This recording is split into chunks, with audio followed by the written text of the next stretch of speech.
Welcome back to my channel পিকি বাজার আসলাম আবার তোমাদের সাথে নিউ ব্লগ নিয়ে। এখন আমি রান্নাঘরে যাব। আগে সবার প্রথমে বলি তোমরা কেমন আছো, আশা করি তোমরা ভালো আছো, আমিও ভালো আছি। দৌড়াদৌড়ির মধ্যে ভালো আছি, দৌড়াদৌড়ি এদিক ওদিক, মানে ঘরে কম থাকি, বাইরে টুকটাক এদিক ওদিক করে বেড়াচ্ছি। সবটাই তোমাদের শেয়ার করব অবশ্যই। চলো আগে আমি কি রান্না করছি সেটা তোমাদের দেখিয়ে নিই, তারপরে তোমাদের সাথে কিছু গল্প করব। আজকে কিছু গল্প করব, অবশ্যই তোমরা দেখতে পাবে। ভিডিওটা কিন্তু আমি এখন করছি, এই ভিডিওটা আমি এখন করছি। আর যেই ভিডিওটা আমার করা রয়েছে সেটা কালকের ভিডিও আমার করা রয়েছে, আমি সেই ভিডিওটা এখন পোস্ট করব। করতাম না, কিছু কারণবশত আমাকে পোস্ট করতে হচ্ছে, তাই আমি পোস্ট করছি ভিডিওটা। কিন্তু ভিডিওটা শুধু জাস্ট তোমাদের দেখাবো, ভয়েসটা আমার থাকবে। তো চলো ভিডিওটা দেখতে থাকো, সঙ্গে থাকো। আর কিছু কথা বলার আছে, আমি সেই কথাগুলো ভিডিওর মাধ্যমেই বলে দেবো, তোমরা অবশ্যই বুঝে যাবে। তো চলো, আর বেশি কিছু বলার নেই। এখন আমি কী রান্না করছি সেটা তোমাদের দেখাই, চলো। দেখতে পাচ্ছ রান্না কড়াই বসিয়ে দিয়েছি, নুন হলুদ মাখিয়ে নিয়েছি মাছে, আর এটা সেদ্ধ করে নিয়েছি। খারকোল পাতা বাটা করবো বলে সেদ্ধ করে নিয়েছি, আর এদিকে আলু বেগুন নিয়ে নিয়েছি, মাছে দিয়ে করব। তো চলো রান্নাটা করে নিই। তেল গরম হয়ে এসছে, এবার মাছগুলো ভাজবো, ভেজে তারপরে বাটাটা বাটবো। তো মাছগুলো ছেড়ে দিচ্ছি, দেখতেই পাচ্ছ মাছগুলো ছেড়ে দিচ্ছি। এর মধ্যে এক জায়গায় যাওয়ার কথা আছে, আমি ভাবলাম তাড়াতাড়ি রান্না করে নিই, তারপরে যাব। রান্নাটা করা থাকলে ওখানে যদি দেরিও হয় আমার অসুবিধা হবে না, যেহেতু তোমাদের কাকুও বাইরে খায় না। আর এদিকে আবার সান্ডিগল্লিকে খাইয়ে বেরোতে হয়, আমার যেখানে যাই আমি ওদেরকে খাইয়ে বেরোই। তো দেখতে পাচ্ছ মাছ ভাজা হয়ে গেছে, মাছের ঝোল বসিয়েও দিয়েছি। এর মধ্যেই ফোন আসলো, যেতে হবে। এই যে বাটাটা করব বলে রেডি করেছি, কিন্তু দুর্ভাগ্যবশত বাটাটা আর হলো না। মশলা রেডি করে নিয়েছি, শুধু মাছের ঝোলটা করব। এখন মশলা দিয়ে দিয়েছি, ঝোল বসেও গেছে। আর দেখতে পাচ্ছ আমার গোল্ডি ঘুমাচ্ছে, ওইদিকে স্যান্ডি তাকিয়ে আছে, ভাবছে মা কোথায় যাবে। ওর তো নজর সবসময় মায়ের দিকে, মা কোথায় যাবে। মা জামা পরলেই ওর বুঝে যায় কোথাও যাচ্ছে। তো রান্না করতে করতে হঠাৎই ফোন আসলো, বেরিয়ে যেতে হচ্ছে। দেখতে পাচ্ছ রেডি হয়ে গেছি, এখন বেরোবো। তো রান্নাটা শুধু এই যে মাছের ঝোলই হয়েছে, আর বাটাটা দেখবে কি করে রেখে যাচ্ছি। চলো, মানে শুধু মিক্সারে পেস্ট করলেই হয়ে যাবে। এই যে সেদ্ধ করে ভেজে রেখে গেলাম, যদি তাড়াতাড়ি আসতে পারি তাহলে এসে মিক্সারে একটু পেস্ট করে নেব, হয়ে যাবে। তো চলো দেখি রিমি রেডি হয়েছে নাকি। রিমি তো অনেকক্ষণ রেডি হয়ে গেছে, আমি শুধু মানে দেরি হলো যেহেতু একটু স্যান্ডিগলিকে খাওয়ালাম, দিয়ে রান্নাটা যেটুকুনি পারলাম সেরে গেলাম, কারণ এসে আর রান্না করতে পারবো না, তখন খিদে পেয়ে যাবে, খাওয়ার তিরাস থাকবে। আর বুঝতেই পারছো এখন বাজে 1:30, কখন আসবো জানি না। তো যাই হোক, একটা তরকারি তো করে রেখে গেলাম, এসে তো দুটো ভাত খেতে পারবো, তার জন্য চলো এখন যাওয়া যাক। কোথায় যাচ্ছি কী করছি সবটা দেখার জন্য নজর রাখো রিমিস অফিসিয়ালে আর আমার চ্যানেলে, পিঙ্কি পালের চ্যানেলে, ঠিক আছে? চলো বেরিয়ে পড়েছি, দেখো রিমি আসছে। কোথায় যাচ্ছি রিমি? দেখতে পাবে, গুলু গুলু লাগছে রিমিকে, গলু গলু লাগছে রিমিকে। খাচ্ছি দাচ্ছি ঘুমাচ্ছি। এটা নিয়ে বলো না, খাচ্ছ দাচ্ছ ঘুমাচ্ছ, কাজও তো করছো। এই যে বাইরে বেরিয়ে ঘুরছি, এটা কাজ না? বাহা, বলবে কিছু? যাই দেখি, তোমাদের দেখাই। তোমাদের কিন্তু আমি দেখাবো না, ও দেখাবে।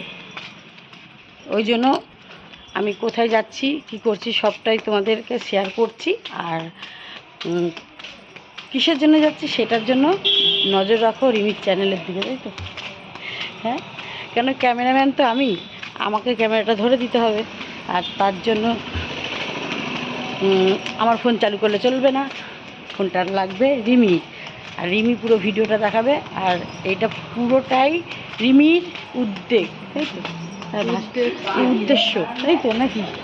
যাই হোক, ভুলভাল এরকম বলি, মানে কিনছিস গাড়িটা, কেটে দেবো বল।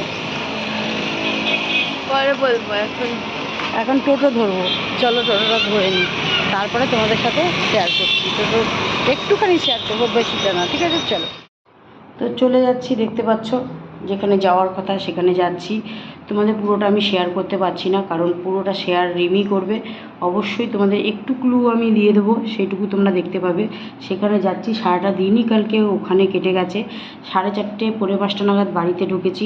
তো তারপরে কি হয়েছে সেটা তো সবটাই তোমাদেরকে আমি বলবো। এখন দেখতে পাচ্ছ টোটোতে করে যাচ্ছি। তো সেখানে গিয়ে পৌঁছে কি অবস্থা হয়, কি কি ব্যাপার, কি কতক্ষণ সময় লাগে, সবটা তার মানে সেখানকারের ওপরে ডিপেন্ড করছে। তো চলো এখন টোটো করে বসে যাচ্ছি। বেশি দূর না, আমাদের বাড়িটা হচ্ছে আমাদের হুগলি মোড়। হুগলি মোড় থেকে বেশিটা দূর না, কাছাকাছি।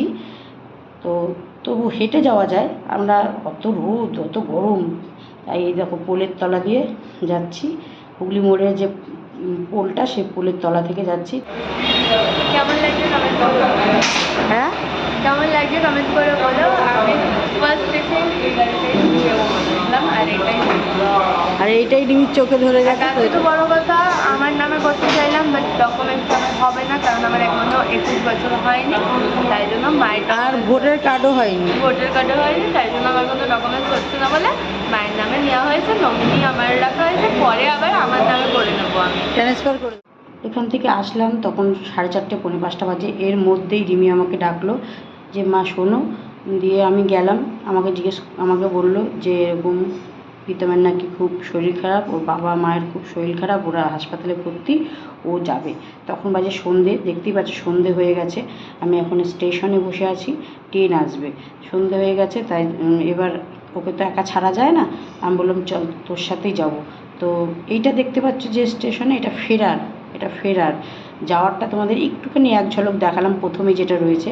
আর এই যে ট্রেন ঢুকছে রাত্রির, তখন বাজে 10টা 5, এটা 10টা 5-এর ট্রেন ঢুকছে। আমরা 10টা 5-এর ট্রেনে উঠেছি। উঠে বাড়িতে ঢুকতে 11:30 পৌনে 12টা বেজে গেছে।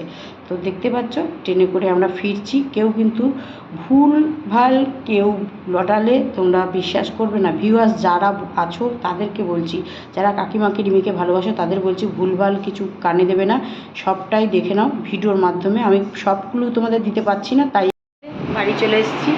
তো হ্যাঁ, এটা তোমাদেরকে সবাইকে বলছি, কোনো গুজবে কান দেবে না। আর এখন আমি যাচ্ছি উপরে যাচ্ছি। দেখতেই পাচ্ছ উপরের ঘরে এসেছি। তোমাদেরকে কিছু প্রুফ না দিলে তোমরা তো বুঝবে না। তোমরা ভিউয়ার্স, তোমরা যারা ভালোবাসো তাদেরকে কিছু ফেক বোঝানো হচ্ছে, তাই জন্য তোমরা সেটাই বুঝছো। তো চলো দেখাই।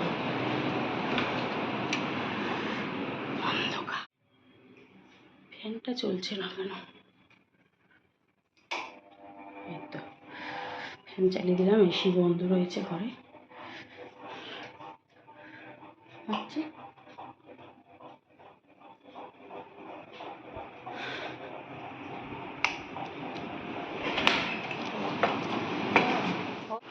তো চলো এবার নিচে যাই। নিচে গিয়ে তোমাদের দেখাই আজকের মেনুতে কী আছে। আজকে রান্না এখনও শুরু করিনি, রবিবার তো, রবিবারের জন্য একটু দেরিতেই রান্না হয়। তা মাটন, এই গরমে মাটন, যা গরম, মাটন আর হবে না, চিকেনই হবে। হয়তো চিকেন নিয়ে এসছে তোমাদের কাকু। চলো রান্নাঘরে যাই, রান্নাঘরে গিয়ে দেখাচ্ছে কী রান্না হবে। কালকের বাটাটা তো রয়েই গেছে, সেই বাটাটা আজকে করবো, আর হয়তো চিকেনটা করবো। চলো রান্নাঘরে দেখি এনেছে কাকু বাজার থেকে। আমাদের এই যে চিকেন এনেছে, আমার গাড়ি পড়ে যাচ্ছে। আর এটা কি বলো তো, মাটনের চর্বি দিয়ে চিকেন করবে আজকে। হাঁপিয়ে গেলাম, সিঁড়ি থেকে উঠেছি তো হাঁপিয়ে গেছি। এই যে মাটনের চর্বি দিয়ে চিকেনটা করবে। টেস্ট কিন্তু হেভি সুন্দর হয়। যাই হোক, কেমন লাগলো ভিডিওটা আর কাকিমার কথাগুলো কেমন লাগলো অবশ্যই কমেন্টে জানিও। আমি কমেন্ট যদিও দেখি না, তাও বলবো তোমরা ভরে ভরে কমেন্ট করো, কারণ তোমরা ভালোবাসো বলেই তোমরা কমেন্ট করছো। দেখো ভালো খারাপ নিয়েই একটা ফ্যামিলি, এটা তো আমার একটা ফ্যামিলি। তো সেখানে তোমরা সবার কাছেই যে আমি ভালো হয়ে উঠবো তার কোনো মানে নেই। আমি কারো কাছে খারাপ, কারো কাছে ভালো, কিন্তু কমেন্ট কিন্তু ভালো খারাপ নিয়েই করে। যাক, ভিডিওটা এখানেই শেষ করছি। নেক্সট ভিডিওতে আবার দেখা হবে, ততক্ষণের জন্য আজকের মতন টাটা। আর যদি কাকিমাকে ভালোবেসে থাকো, এরকম ধরনের ভিডিও অবশ্যই আমার এই ঘোরা বেড়ানো এইসব ভিডিওই পাবে, আমার কাছে আর সেরকম ভিডিও পাবে না। আর কন্ট্রোভার্সি তো করবোই না, আমি জাস্ট তোমাদেরকে এই কথাগুলো বলা, যেহেতু তোমরা একটা ভুল ধারণার মধ্যে দিয়ে যাচ্ছ, তাই জন্য আমি তোমাদেরকে এইটা বললাম। তো চলো যদি কাকিমার কথা ভালো লাগে অবশ্যই কমেন্ট করো। নেক্সট ভিডিওতে আবার দেখা হচ্ছে। চলো।